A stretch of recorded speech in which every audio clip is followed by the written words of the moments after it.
Welcome to Tiny Bites. Here's your host, citizen scientist in neurology, neuroplasticity, and positive psychology, Sandy Weaver. Do you lead a team? It could be a team of family members, co-workers, or a sports team. If you're a leader of people, have you noticed that when you show your emotions, they pay more attention to you? Many of us want to lead with words and process and logic, and those are good seasonings in the recipe.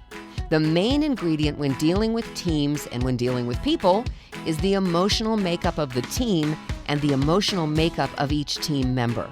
What IQ is for the brain, EQ is for the heart.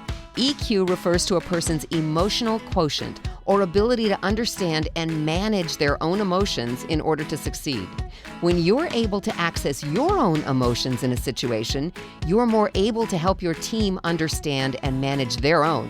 You'll discover different ways to help each team member become more proactive in getting things done and more cooperative with their teammates. Emotions are powerful. Understand and use yours to get the best from those around you. Subscribe to the podcast and share it with your friends. And there's lots more at centerforworkplacehappiness.com. Here's to your well-being, one tiny bite at a time.